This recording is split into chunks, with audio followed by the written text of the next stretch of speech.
કેમ છો વિદ્યાર્થી મિત્રો? આગળના લેક્ચરમાં આપણે અણુ અને તેના માટેની આણ્વીય ઇલેક્ટ્રોન રચના અને તેના આણ્વીય ચિતારની વાત કરતા હતા. છેલ્લે આપણે O2 અને N2ના આણ્વીય ચિતારનો અભ્યાસ કર્યો હતો. હવે ત્યાંથી આપણે આગળ વધીએ. ક્વેશ્ચન છે કે કાર્બન મોનોક્સાઇડ, આને શું બોલાય? કાર્બન મોનોક્સાઇડ માટે ઇલેક્ટ્રોન રચના, આણ્વીય ઇલેક્ટ્રોન રચના, બંધ ક્રમાંક, ચુંબકીય ગુણધર્મ અને આણ્વીય ચિતાર બનાવો. તો કાર્બન મોનોક્સાઇડ, એનો અર્થ એવો થાય કે કાર્બન મોનોક્સાઇડમાં એક કાર્બન અને એક ઓક્સિજન છે. તો કાર્બન પાસે કેટલા ઇલેક્ટ્રોન હોય અને ઓક્સિજન પાસે કેટલા ઇલેક્ટ્રોન હોય, બંને ઇલેક્ટ્રોન અને તેનો સરવાળો કરી નાખો એટલે તમને ખબર પડી જાય. તો જો કાર્બન પાસે 6 ઇલેક્ટ્રોન હોય અને ઓક્સિજન પાસે 8 ઇલેક્ટ્રોન હોય, તો 8 + 6 એટલે ટોટલ 14 ઇલેક્ટ્રોન આપણે અહીંયા ગોઠવવાના છે. કાર્બનની ઇલેક્ટ્રોન રચના અહીંયા આપી દીધી કે 1s2 2s2 2p2, અથવા તો એમ બોલે ને 2px1 2py1 2pz0 થાય. 2p2 આ રીતે ન લખવું હોય તો 2px 2py અને 2pz લખી નાખો. 2pxમાં 1 મૂકી દો, 2pyમાં મૂકી દો. એવી રીતે ઓક્સિજન કેટલા છે? 8. બરાબર. ઓક્સિજનનો પરમાણુ ક્રમાંક શું છે? 8. તો 1s2 2s2 અને 2p4 આ પ્રકારની ઇલેક્ટ્રોન રચના થશે. 2pમાં 4 ઇલેક્ટ્રોન છે, તો 2px 2py અને 2pz મૂકી દેવાનું. પહેલાં એક ઇલેક્ટ્રોન ગોઠવવાનું, એટલે 1 1 અને 1 આ રીતે 3 થાય. પછી ચોથો પાછો અહીંયા આવે, માટે અહીંયા કેટલા આવશે? 2, અહીંયા 1 અને અહીંયા 1. તો અહીંયા ટોટલ આપણે 14 ઇલેક્ટ્રોનની ગોઠવણી કરવાની છે. હવે 14 ઇલેક્ટ્રોનની ગોઠવણી કરવી હોય તો આપણને ખબર છે કે ઇલેક્ટ્રોનની સંખ્યા 14 હોય અથવા 14 કરતાં ઓછી હોય તો પહેલાં π2px અને π2py આવે, અને જો 14 કરતાં વધારે હોય તો પહેલાં σ2pz આવે. શરૂઆતની 4 તો કોમન જ રહેવાની છે. તો 14 ઇલેક્ટ્રોન આપણે અહીંયા ગોઠવીએ. જો શું થશે? અહીંયા σ1s2, પછી શું આવશે? σ*1s2, 4 ઇલેક્ટ્રોન ગોઠવાઈ જાય. પછી σ2s2, σ*2s2, બરાબર. 2 2 4 2 6 અને 2 8. પછી 8 ઇલેક્ટ્રોન ગોઠવાઈ ગયા. પછી આવશે π2px બરાબર π2py. બંનેમાં 2 2 ઇલેક્ટ્રોન ગોઠવી દો. કેટલા ગોઠવાના? 2 2 4 2 6 2 8 2 10 ને 2 12. હજી 2 ઇલેક્ટ્રોન બાકી. એ ક્યાં આવશે? તો કે σ2pzમાં 2 ઇલેક્ટ્રોન આવશે. તો આ રીતે તેની આણ્વીય ઇલેક્ટ્રોન રચના થઈ. પછી આપણે તેનો આણ્વીય ચિતાર બનાવ્યો, બરાબર. તો અહીંયા જે 8 ઇલેક્ટ્રોન છે, 2 2 4 2 6 અને 2 8, તેના માટે તો એટલું કોમન જ રહેવાનું છે ને. જુઓ તો σ1sમાં 2 ઇલેક્ટ્રોન આવશે, σ*1sમાં 2 ઇલેક્ટ્રોન આવશે. 2 ઇલેક્ટ્રોન અહીંયા મૂકશો, 2 ઇલેક્ટ્રોન અહીંયા, એટલે 4 થઈ જાય. એવી રીતે σ2sમાં 2 ઇલેક્ટ્રોન આવે અને σ*2sમાં 2 ઇલેક્ટ્રોન આવે. પાછા 4 ઇલેક્ટ્રોન થયા, તો 2 ઇલેક્ટ્રોન અહીંયા મૂકશું ને 2 ઇલેક્ટ્રોન અહીંયા મૂકશું. હવે જે આવશે કયા આવશે? તો કે અહીંયા સુધીનું કમ્પ્લીટ થઈ ગયું. જો σ1s, σ*1s, σ2s અને σ*2s. હવે બાકી છે π2px અને π2py. તો જો π2pxમાં 2 ઇલેક્ટ્રોન મૂકશું, π2pyમાં 2 ઇલેક્ટ્રોન મૂકશું, અને છેલ્લે પાછું શું આવશે? σ2pz, એમાં 2 ઇલેક્ટ્રોન આવે. તો અહીંયા σ2sમાં 2 ઇલેક્ટ્રોન કમ્પ્લીટ થયા. પછી આવે π2px અને π2py. તો અહીંયા મૂકીએ. જો π2px એમાં 2 ઇલેક્ટ્રોન અને π2py એમાં પણ કેટલા ઇલેક્ટ્રોન? 2 ઇલેક્ટ્રોન. પછી આવે σ2pz, એમાં કેટલા ઇલેક્ટ્રોન? 2 ઇલેક્ટ્રોન. તો ટોટલ અહીંયા કેટલા ઇલેક્ટ્રોન છે? 2 2 4 અને 2 6. આમાં કંઈક ગોઠવણી જો આ રીતે થાય, 2px 2py 2pz આ સાઈડ લખશું, અહીંયા 2px 2py અને 2pz. ટોટલ 2 2 4 અને 2 6 ઇલેક્ટ્રોન છે, બરાબર. તો 2 અહીંયા મૂકશું, 1 અહીંયા અને 1 અહીંયા, 2 3 અને 4, 1 અહીંયા અને 1 અહીંયા, 5 અને અહીંયા 6. અહીંયા 2pz કક્ષકમાં આપણે અહીંયા 0 રાખવાના છે, અહીંયા ઇલેક્ટ્રોન મૂકવાના નથી, બરાબર. આ રીતે તેનો આણ્વીય ચિતાર બનશે. તો આના ઉપરથી આપણને બંધ ક્રમાંક પણ ખબર પડી જશે. બંધ ક્રમાંકનું સૂત્ર શું છે? તો કે બંધ ક્રમાંક બરાબર 1/2 બંધકારક ઇલેક્ટ્રોન યુગ્મની સંખ્યા માઇનસ પ્રતિબંધકારક ઇલેક્ટ્રોન યુગ્મની સંખ્યા. તો પહેલાં આપણે આમાં બંધકારક ઇલેક્ટ્રોન યુગ્મની સંખ્યા ગણી લઈએ. સ્ટાર વગરના જે હશે એ બધા કેવા હશે? બંધકારક હશે. તો સ્ટાર વગરના કેટલા? અહીંયા 2 2 4 2 6 2 8 અને 2 10, બરાબર. 14માંથી 10 ઇલેક્ટ્રોન એવા છે કે જે બંધકારક હોય, તો પ્રતિબંધકારક ઇલેક્ટ્રોનની સંખ્યા કેટલી થઈ જાય? 4 થઈ જાય. તો સૂત્રમાં આપણે આ રીતે મૂકશું, જો શું આન્સર આવે? બંધ ક્રમાંક બરાબર 1/2 ગુણ્યા બંધકારક ઇલેક્ટ્રોન યુગ્મની સંખ્યા માઇનસ પ્રતિબંધકારક ઇલેક્ટ્રોન યુગ્મની સંખ્યા. તો બરાબર 1/2 અહીંયા મૂકી દીધું. બંધકારક ઇલેક્ટ્રોન યુગ્મની સંખ્યાને n ઓફ b તરીકે દર્શાવીએ છીએ. તે ઇલેક્ટ્રોન કેટલા છે? 10 માઇનસ n ઓફ a એ પ્રતિબંધકારક ઇલેક્ટ્રોન યુગ્મ એટલે કે સ્ટાર વાળા ઇલેક્ટ્રોન છે, તેની સંખ્યા કેટલી છે? 4. તો 10 માંથી અહીંયા 4 બાદ કરી દેશું તો આન્સર આવે 6 અને એના છેદમાં 2 આવશે ને એટલે આન્સર થઈ જશે 3. તો અહીંયા જે ચુંબકીય ગુણધર્મ છે એ કેવો છે? પ્રતિચુંબકીય પ્રકારનો ગુણધર્મ છે. કેવા પ્રકારમાં જોવા મળે? પ્રતિચુંબકીય.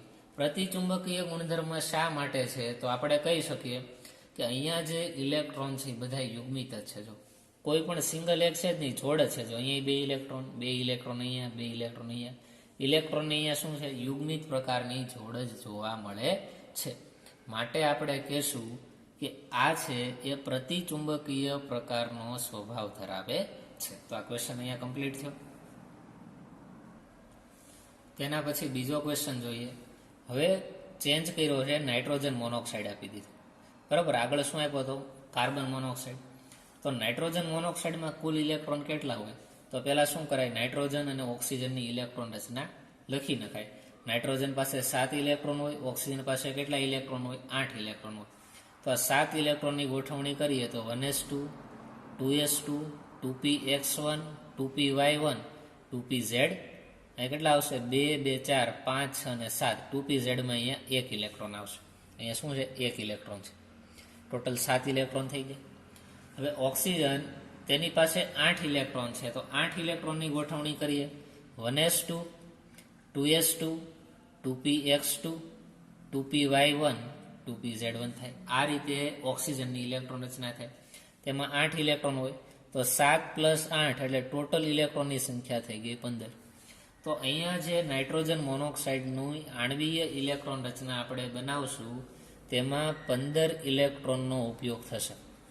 તો 15 ઇલેક્ટ્રોન છે એને ધ્યાનમાં લઈ આપણે તેની આણ્વીય ઇલેક્ટ્રોન રચના લખશું.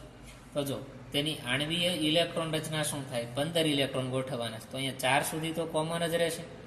અને અહીંયા તમે ખાસ ધ્યાન રાખજો કે 15 ઇલેક્ટ્રોન છે એટલે કે 14 કરતાં વધારે છે. એટલે પહેલા સિગ્મા 2pz કક્ષક આવે, પછી π2px અને π2py આવશે. એટલે ભૂલાય નહીં. તો જો સિગ્મા 1s2 થાય, પછી સિગ્મા સ્ટાર 1s2 આવે, sigma 2s2, sigma star 2s2. અહીંયા સુધીમાં 8 ઇલેક્ટ્રોન ભરાઈ જાય. હવે 15 ઇલેક્ટ્રોન હોય, 14 કરતાં વધારે એટલે પહેલાં શું આવે? સિગ્મા 2pz, તેમાં 2 ઇલેક્ટ્રોન મૂકશું. પછી આવે π2px, π2py, તેમાં 2 ઇલેક્ટ્રોન મૂકશું. તો ઇલેક્ટ્રોન ગણીએ કેટલા થયા? 2, 4, 6, 8, 10, 12, 14. હજી 1 ઇલેક્ટ્રોન બાકી. તો હવે કઈ આવે? તો કે π*2px, તેમાં 1 ઇલેક્ટ્રોન આવે. અને π*2py માં અહીંયા શું આવે?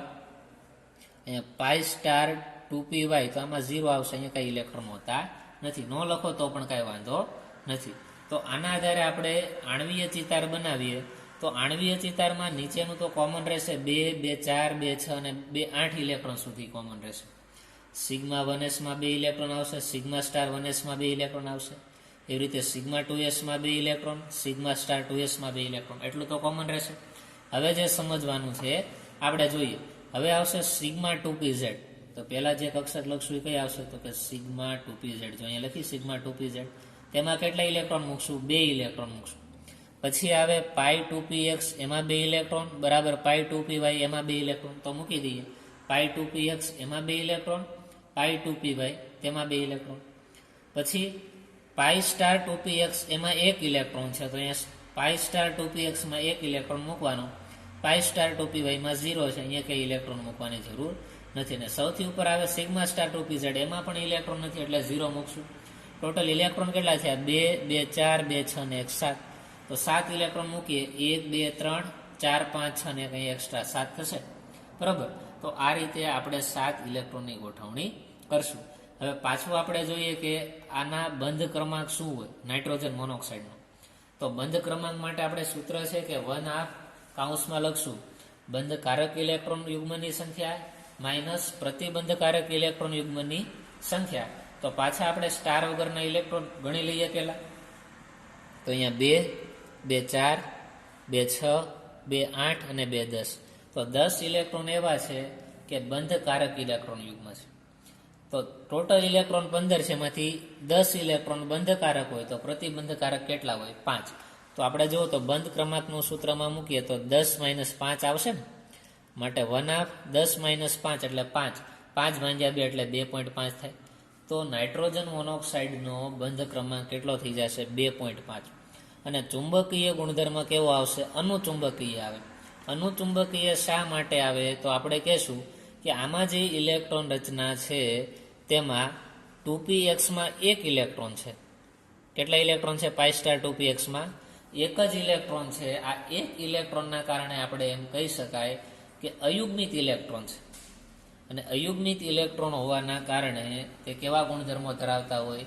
તો કે અનુચુંબકીય પ્રકારના ગુણધર્મો ધરાવે છે. ત્યારબાદ અમુક પોઈન્ટ જે મહત્વના છે તે આપણે જોઈએ. સ્થિરતા અને બંધ ક્રમાંક વચ્ચે શું સંબંધ હોય એ ખાસ યાદ રાખજો. તે તમને ખાસ ખબર હોવી જોઈએ કે સ્થિરતા એ બંધ ક્રમાંકના સમપ્રમાણમાં હોય. કેવા પ્રમાણમાં હોય? સમપ્રમાણમાં હોય. એટલે કે સ્થિરતા ક્યારે વધશે? તો કે બંધ ક્રમાંકની કિંમત જેમ વધતી જાય તેમ સ્થિરતા વધતી જાય. બંને એકબીજાના સમપ્રમાણમાં છે. જેમ બંધ ક્રમાંક વધે તેમ સાથે સાથે સ્થિરતા પણ કેવી થાય? વધે. બરોબર, આ તમને ખબર હોવી જોઈએ.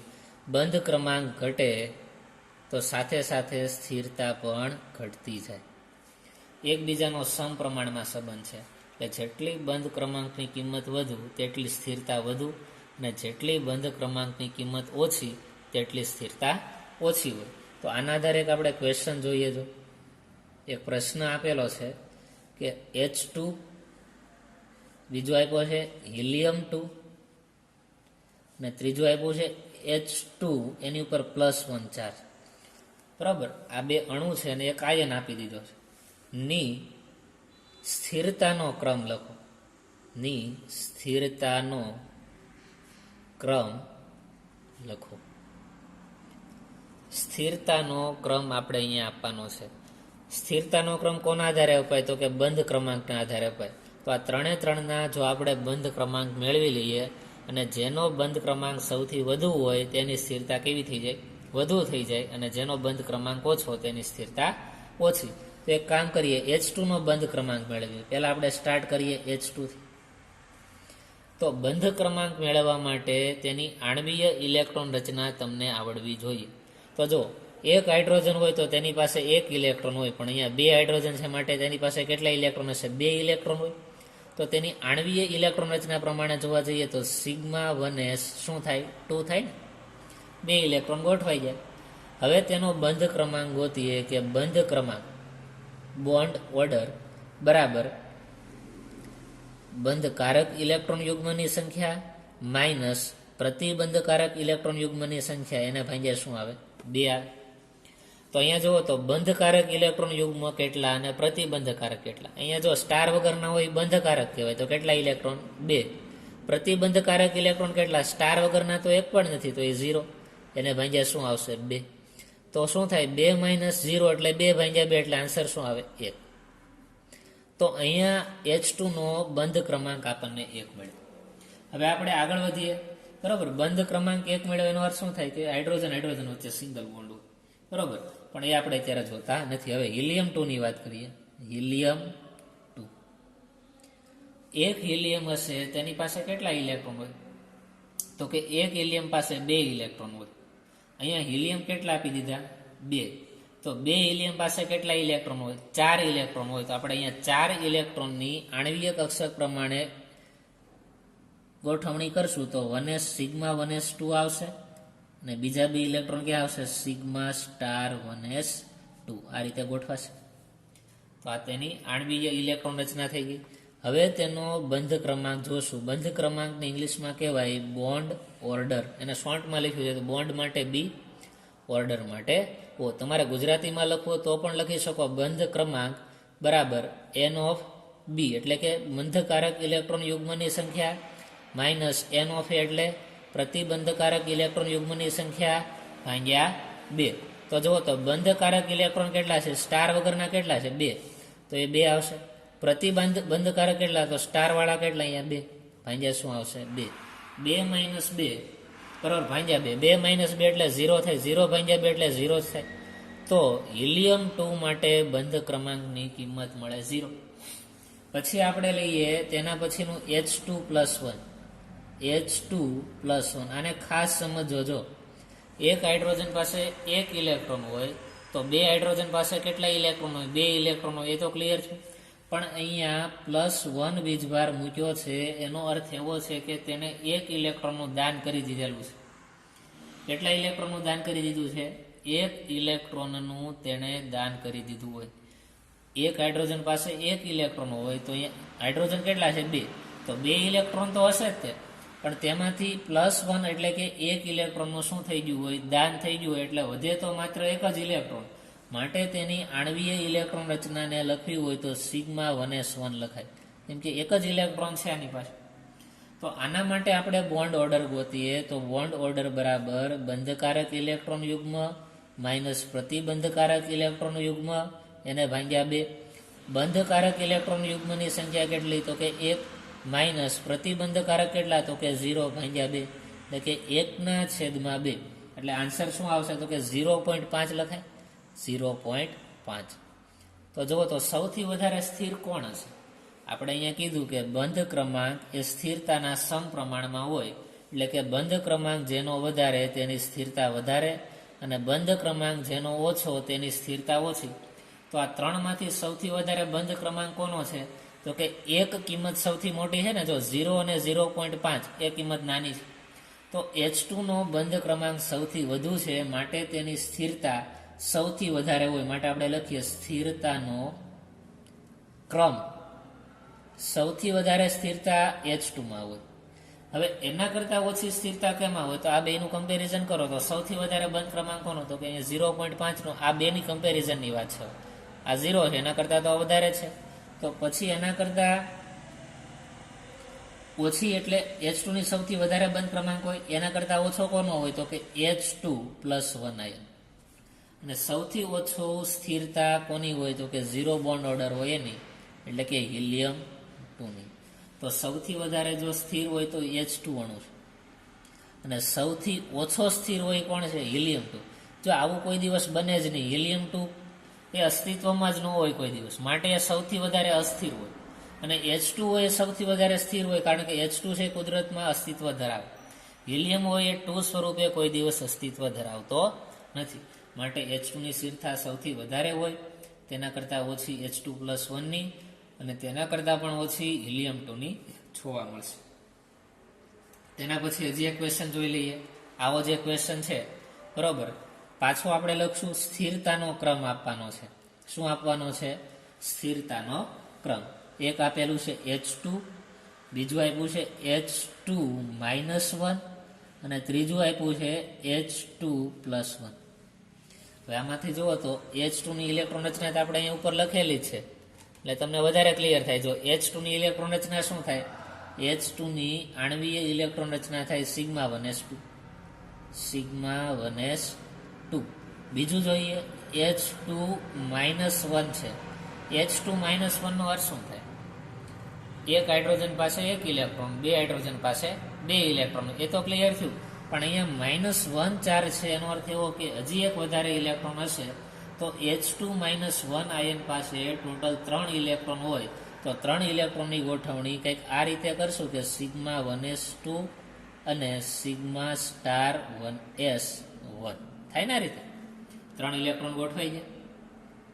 પછી H2+1ની આણ્વીય ઇલેક્ટ્રોન રચના અહીંયા લખેલી છે. જો શું થાય? σ1s1.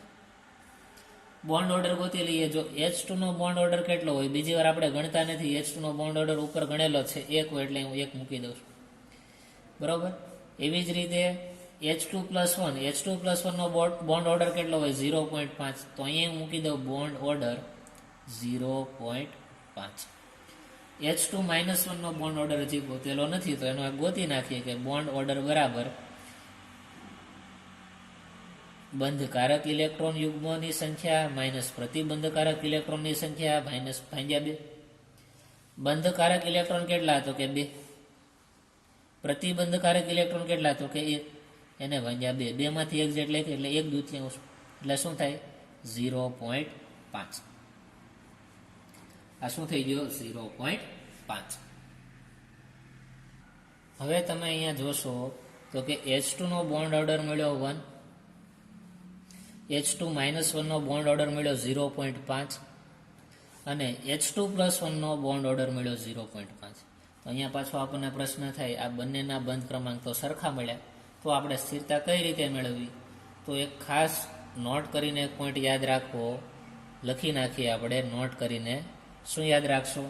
કે જ્યારે બંધ ક્રમાંક સમાન આવે, જ્યારે બંધ ક્રમાંક કેવા આવે? સમાન આવે. જ્યારે બંધ ક્રમાંક સમાન આવે ત્યારે જેની પાસે પ્રતિબંધકારક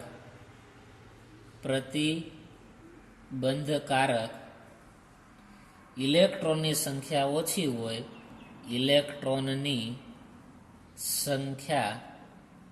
ઓછી હોય, પ્રતિબંધકારક ઇલેક્ટ્રોનની સંખ્યા ઓછી હોય તેની સ્થિરતા વધુ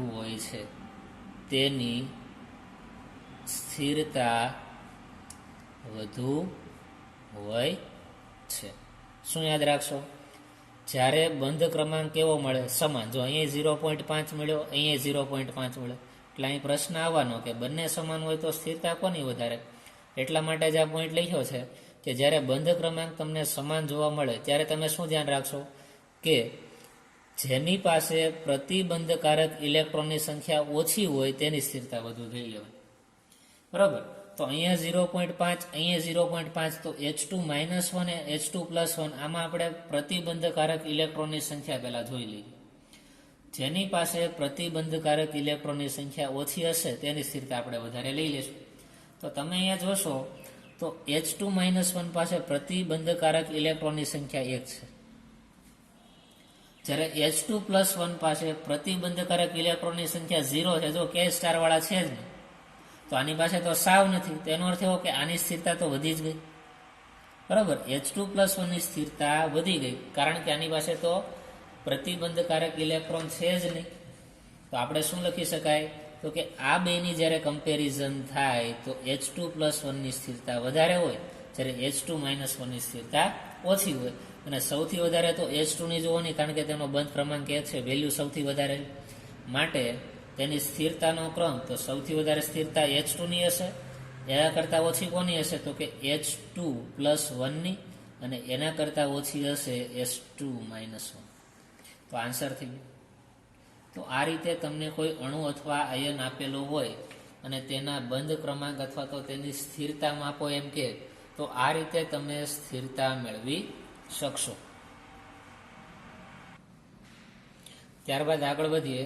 તેના પછીનો ક્વેશ્ચન જોઈએ કે લિથિયમ-2+1 અને લિથિયમ-2-1 આની સ્થિરતાનો ક્રમ આપવાનો છે. તો વાંધો નહીં, આપણે આપી દઈએ. જો તમને ખ્યાલ આવી જશે કે લિથિયમ-2 આની આપણે આણ્વીય ઇલેક્ટ્રોન રચના લખીએ તો કે લિથિયમ પાસે કેટલા ઇલેક્ટ્રોન હોય? તો લિથિયમ છે તેનો પરમાણુ ક્રમાંક 3 છે, તો તેની પાસે 3 ઇલેક્ટ્રોન હોવાના. પણ એક લિથિયમ પાસે 3 ઇલેક્ટ્રોન હોય, બે પાસે કેટલા હોય? 6 ઇલેક્ટ્રોન હોય. તો 6 ઇલેક્ટ્રોનની આણ્વીય ઇલેક્ટ્રોન રચના દર્શાવીએ તો 1s1 સિગ્મા 1s1, પછી શું આવે? સિગ્મા સ્ટાર 1s2, 2 અને 2 4 થઈ ગયા. ટોટલ આમાં કેટલા ઇલેક્ટ્રોન હશે? 6 ઇલેક્ટ્રોન ગોઠવવાના છે. તો હવે શું આવે? Sigma 2s2. જો 6 ઇલેક્ટ્રોન થઈ ગયા, 2 2 4 અને 2 6. બરાબર? હવે આપણે લખીએ આનો બંધ ક્રમાંક. બંધ ક્રમાંક બરાબર શું થાય? બંધકારક ઇલેક્ટ્રોનની સંખ્યા માઇનસ પ્રતિબંધકારક ઇલેક્ટ્રોનની સંખ્યા ભાગ્યા 2. બંધકારક ઇલેક્ટ્રોન કેટલા છે? સ્ટાર વગરના ગણો તો કે 2, અને અહીંયા 2 એટલે 4 ઇલેક્ટ્રોન છે. માઇનસ પ્રતિબંધકારક ઇલેક્ટ્રોનની સંખ્યા કેટલી? તો કે 2 ભાગ્યા શું આવશે? 2. તો 4 માંથી 2 જાય એટલે 2, 2 ભાગ્યા 2 એટલે 1 આન્સર આવશે. બરાબર, લિથિયમ 2 માટે આન્સર આવ્યો 1. પછી બીજું ગણીએ આપણે, લિથિયમ 2+1. બીજું છે લિથિયમ 2 અને એની ઉપર +1 ચાર્જ. કેટલા ઇલેક્ટ્રોન હશે આમાં? તો કે જો લિથિયમ 2 હોત તો 6 ઇલેક્ટ્રોન હોત, પણ લિથિયમ 2 તો છે એટલે 6 ઇલેક્ટ્રોન તો હોવાના, પણ +1 ચાર્જ એટલે કે 1 ઇલેક્ટ્રોનનું એને દાન કરી દીધું હોય, માટે 6 ઇલેક્ટ્રોન આની પાસે નહીં હોય. આની પાસે કેટલા ઇલેક્ટ્રોન હશે? 5 ઇલેક્ટ્રોન હોય. તો 5 ઇલેક્ટ્રોનને આપણે આમાં ગોઠવીએ તો સિગ્મા 1s, તેમાં કેટલા આવશે? 2 ઇલેક્ટ્રોન. પછી સિગ્મા સ્ટાર 1s, તેમાં કેટલા આવશે? 2. 2 અને 2 4. સિગ્મા 2s, તેમાં 1 ઇલેક્ટ્રોન આવશે. 5 થઈ ગયા. બરાબર. હવે આના માટે આપણે પાછો બોન્ડ ઓર્ડર મેળવીએ તો બોન્ડ ઓર્ડર બરાબર બંધકારક ઇલેક્ટ્રોનની સંખ્યા માઇનસ પ્રતિબંધકારક ઇલેક્ટ્રોનની સંખ્યા ભાગ્યા 2. તો પહેલા સ્ટાર વગરના ગણી લેજો, 2 અને 1 એટલે 3. માઇનસ સ્ટાર વાળા ગણો, કેટલા છે? 2 ભાગ્યા 2. 3 માંથી 2 જાય એટલે 1, એને ભાગ્યા 2 એટલે 1/2 આવશે. આગળ વધીએ, લિથિયમ 2 એની ઉપર -1 ચાર્જ હોય, એનું આપણે લખીએ લિથિયમ 2 અને તેની ઉપર -1 ચાર્જ હોય. તો જો લિથિયમ 2 હોત તો 6 ઇલેક્ટ્રોન છે ખબર પડી, પણ 6 ઇલેક્ટ્રોન છે સાથે સાથે -1 ચાર્જ છે એટલે 7 ઇલેક્ટ્રોન છે એમ થાય ને. 1 ઇલેક્ટ્રોનનો શું કર્યો હોય? તેને સ્વીકાર કર્યો. તો 7 ઇલેક્ટ્રોનને આપણે ગોઠવીએ તો sigma 1s 2, sigma star 1s 2, sigma 2s 2, જો 2 2 4 ને 2 6, અને 7મો ઇલેક્ટ્રોન આવશે સિગ્મા સ્ટાર 2s1. આ રીતે ગોઠવાય. તો આના માટે પાછો આપણે બોન્ડ ઓર્ડર ગોતીએ કે બોન્ડ ઓર્ડર બરાબર શું થાય? પ્રતિબંધકારક ઇલેક્ટ્રોન યુગ્મ ઇલેક્ટ્રોનની સંખ્યા માઇનસ પ્રતિબંધકારક ઇલેક્ટ્રોનની સંખ્યા ભાગ્યા 2. બંધકારક ઇલેક્ટ્રોન કેટલા? તો કે અહીંયા 2 2 4, માઇનસ પ્રતિબંધકારક ઇલેક્ટ્રોન કેટલા? તો કે 2 અને 1 એટલે કે 3 ભાગ્યા 2. તો 4 માંથી 3 જાય એટલે 1 વધે, 1 ભાગ્યા 2, 1/2 આવે. જો તો બોન્ડ ઓર્ડરની વાત કરીએ તો લિથિયમ 2 નો બોન્ડ ઓર્ડર 1 મળ્યો, લિથિયમ 2 નો બોન્ડ ઓર્ડર લિથિયમ 2+1 નો બોન્ડ ઓર્ડર 1/2 મળ્યો, અને લિથિયમ 2 -1 નો બોન્ડ ઓર્ડર 1/2 મળ્યો. તો આ 3 માં આપણે કમ્પેરિઝન કરીએ તો જેનો બંધ ક્રમાંક વધુ હોય તેની સ્થિરતા વધુ હોય એ આપણને ખબર છે. તો એનો અર્થ એવો થાય કે લિથિયમ 2 છે એનો બંધ ક્રમાંક સૌથી વધારે છે, એટલે તેની સ્થિરતાની વાત કરશું ને ત્યારે લિથિયમ 2 ની સ્થિરતા સૌથી વધારે આવે. પણ હવે પ્રશ્ન આપણી પાસે એ આવશે કે આ બંનેના બંધ ક્રમાંક તો સમાન છે.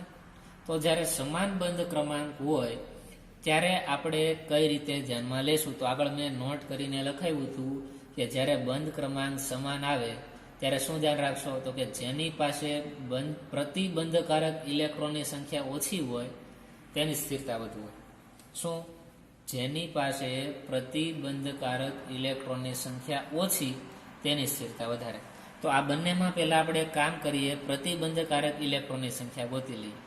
તો લિથિયમ 2+1 માટે પ્રતિબંધકારક ઇલેક્ટ્રોનની સંખ્યા કેટલી છે? તો સ્ટાર વાળા જે ઇલેક્ટ્રોન હોય ને એ બધા પ્રતિબંધકારક ઇલેક્ટ્રોનની સંખ્યા હોય. તો સ્ટાર વાળો અહીંયા એક જ છે, તો અહીંયા 2 ઇલેક્ટ્રોન છે ને પ્રતિબંધકારક, અને આપણે સાઈડમાં લખી નાખીએ. અહીંયા તમે જુઓ તો લિથિયમ 2-1 તેમાં પ્રતિબંધકારક ઇલેક્ટ્રોનની સંખ્યા કેટલી? તો આમાં સ્ટાર વાળા ગણો તો સ્ટાર વાળા અહીંયા એક છે, તો 2 ઇલેક્ટ્રોન અહીંયા, સ્ટાર વાળો એક અહીંયા એટલે 3. ટોટલ અહીંયા 3 ઇલેક્ટ્રોન એવા છે કે જે પ્રતિબંધકારક છે, અને અહીંયા 2 ઇલેક્ટ્રોન છે. તો હવે તમને ખ્યાલ આવી ગયો કે જેની પાસે ઓછા પ્રતિબંધકારક ઇલેક્ટ્રોન હશે તેની સ્થિરતા વધુ હોય. માટે લિથિયમ 2 પાસે પ્રતિબંધકારક ઇલેક્ટ્રોનની સંખ્યા ઓછી છે, જ્યારે લિથિયમ 2-1 પાસે પ્રતિબંધકારક ઇલેક્ટ્રોન યુગ્મની સંખ્યા વધુ છે. એટલે જેની પાસે ઓછા હોય તેની સ્થિરતા વધારે. તો લિથિયમ 2+1 બરોબર, આની સ્થિરતા વધારે હોય બરોબર, કેમ કે પ્રતિબંધકારક ઇલેક્ટ્રોન 2 છે, અહીંયા 3 છે, જો વધી ગયા ને. અને એના કરતા ઓછી સ્થિરતા કોની જોવા મળશે? તો આપણે લખશું કે લિથિયમ 2-1. તો આ શું થઈ ગયો? સ્થિરતાનો ક્રમ. તો આ રીતે હવે તમને સ્થિરતાના ક્રમ પૂછવામાં આવે તો તમને ભૂલ પડવી જોઈએ નહીં.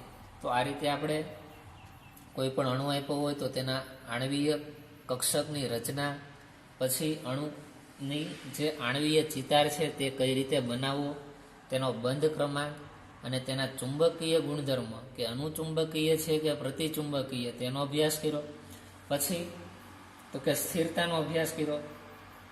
સ્થિરતા ક્યારે વધે તો કે બંધ ક્રમાંક સાથે સમપ્રમાણતાનો સંબંધ ધરાવે છે. એટલે ખાસ ધ્યાન રાખવાનું, સ્થિરતા બંધ ક્રમાંકના સમપ્રમાણમાં હોય કે સ્થિરતા વધે તો બંધ ક્રમાંક વધે, અથવા તો બંધ ક્રમાંકની વેલ્યુ તમને યાદ હોય તો ખ્યાલ આવશે. એટલે કે બંધ ક્રમાંક જેટલો વધુ તેટલી સ્થિરતા વધુ જોવા મળે છે.